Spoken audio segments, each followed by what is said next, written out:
what you're doing is you're sitting in a point where I need somebody to come tell me which way to go, because I'm lost, I'm confused. You need somebody to direct you. And what has happened is we've muddied the water, changed what gender looks like, and now we've got to have somebody come in and tell us what it is. Have you ever wondered what the Bible has to say about politics, elections, and voting? Does it even say anything about it at all? If you've ever asked that question, man, you're going to get blessed by today on this podcast, on the Grace Life Church podcast. Joined again by my co-host, Tim Robertson, and that's what we've been looking at this week. If you missed yesterday's podcast, go back and get it.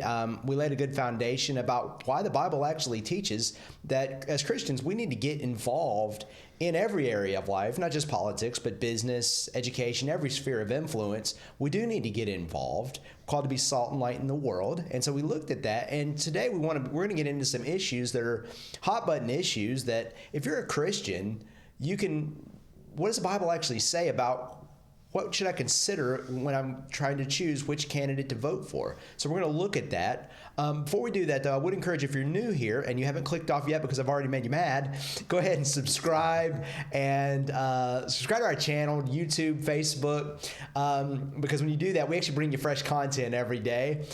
Keep them short, 10 to 12-minute segments, but it's just stuff from the Word of God, stuff that's practical. It affects the way we live everyday life, and it'll help you live out the life Jesus has called you to live. And so we hit a lot of different things. We hit politics, we hit healing, we hit all sorts of fun stuff, marriage and fun stuff. And so, but anyway, thank you so much for doing that, and give it a good share on Facebook or YouTube. And so we're going to go ahead and get into today's topic, Tim, which, man, this is a dicey one, but we'll go here. Gender identity.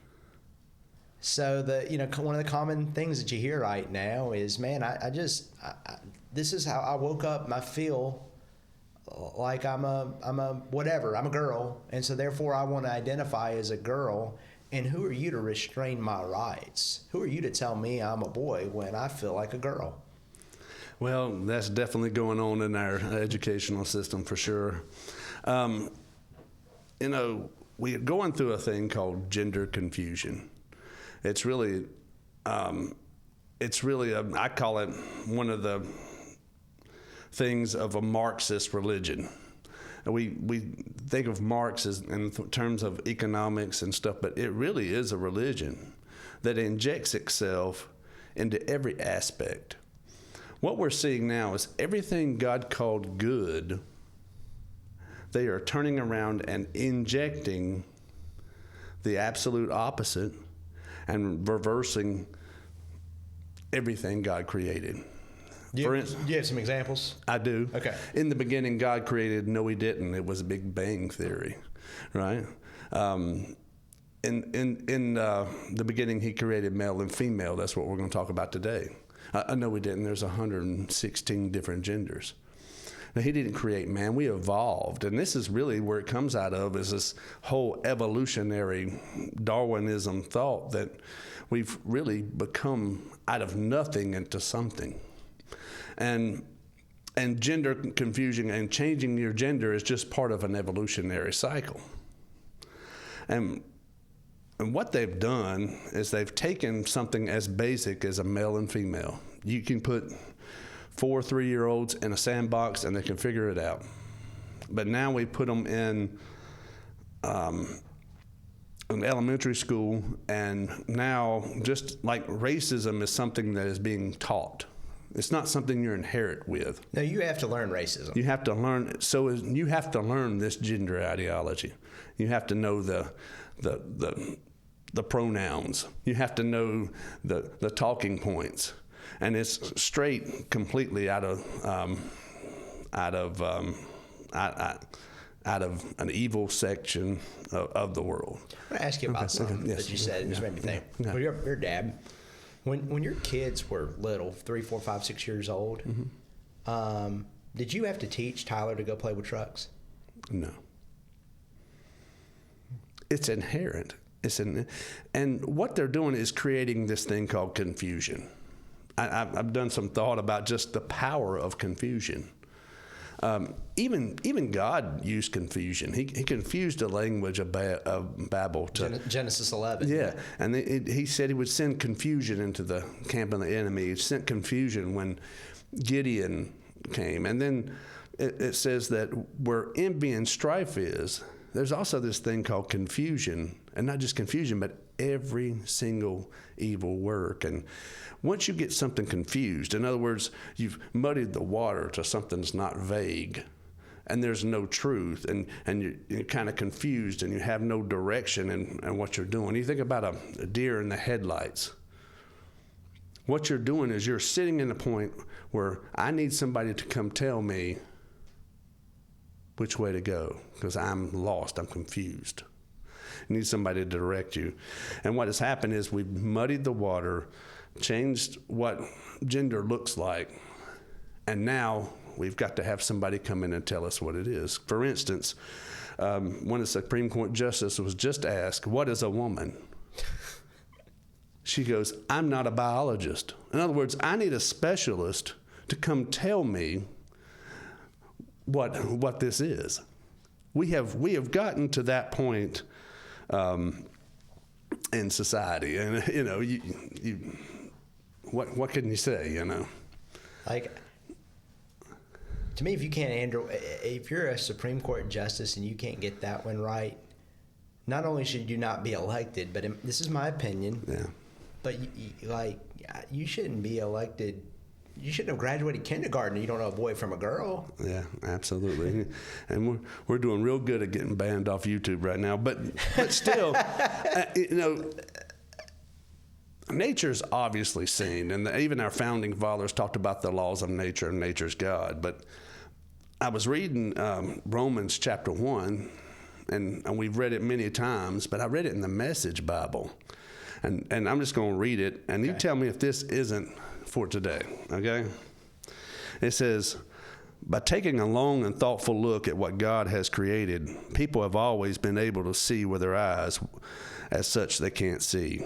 Eternal power, for instance, and the mystery of his divine being. So nobody has a good excuse. So what had happened was, that's how they say it. I'm just saying that is funny. That's a joke. Have you ever heard people say? What had happened? Well, what had happened was. We're from the South. So anyway, it says people knew God perfectly well, but they didn't treat him like God. Refusing to worship him, they trivialized him into silliness and confusion, so that there was neither sense nor direction left in their lives. They pretended to know it all, but they were illiterate at regarding life. Worse followed. Refusing to know God, they soon didn't know how to be human either. Women didn't know how to be women, and men didn't know how to be men. Sexually confused, wow. They abused and deviled one another, women with women, men with men, all lust and no love. You see, when you take everything that's done is removal of God from every aspect that we call good. And when you do that, you're seeing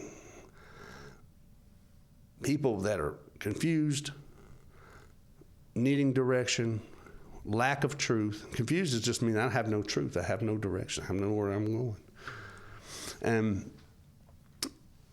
And that's the problem that we see our society's facing. So I just feel like if I was an answer as a Christian, you need to disciple or discipline yourself in the truth. Yeah. And you need to stand for the truth. We're told to speak the truth in love. When we look at people that are struggling with this, we can't look at them in a sense that they're evil. I just see a person that's confused, deceived, and defiled. Yeah, so. Well, that's right. I mean, yeah, it's because before God, that's not any worse sin than being a kleptomaniac or being a habitual liar. Mm-hmm. Sin is sin is sin, and God doesn't love them any less. It doesn't take any more grace to deliver them. It's Jesus paid for it all. Yeah. It's funny, as you were kind of reading through Romans, and I think this maybe will help people watching kind of think through this, hopefully, or maybe I'm just thinking through what I've just gone through, but what you described is people that throw off all restraint. Mm-hmm. And my kids are younger than yours, but do you remember when your kids were, like teenagers, and they are on summer break and didn't have anything to do all day long? I mean, you try to give them stuff, but you don't have the structure of the school day and everything else. And then they lay around, want to sleep till 1, get up and do whatever. And it's like there's no structure. But then you put structure back on them of the school day, and it's like all of a sudden it's good for them. It helps them. Their behavior gets better. Their manners get better. They get more energetic. They can get more stuff done. Whereas when they're able to sleep till 1 or 2 o'clock, it's like, I can't do anything. Do you remember that at all? Oh, I remember doing that quite well. So, yeah, absolutely. But, when we see a culture or society start to fall, it first happens with sexual immorality. I think you mentioned that a few weeks ago with the Romans. With the Romans, yeah. But there was a great book by J.D. Unwin called "Sex and the Culture," and he talks about how every culture starts with sexual immorality and moves down. And I think that's where we're at as Christians. We try to. People act like we're trying to make rules and force them on them and tell them and putting restraints on them. We didn't design this process. We just know that if you continue down this road, the end is never well. Yeah. So it's kind of like keeping a person from walking off of a 12-story building. Yeah. The law of gravity exists whether you acknowledge it or not, and we just want to keep you safe, and we want to keep our society safe so we don't have a bunch of people falling off buildings metaphorically. So hopefully today, we've talked about gender identity a few times on this podcast. Today was a little bit different. I really enjoyed it. It's just a different take on it, but hope today really encouraged you. If you have questions, send us a message.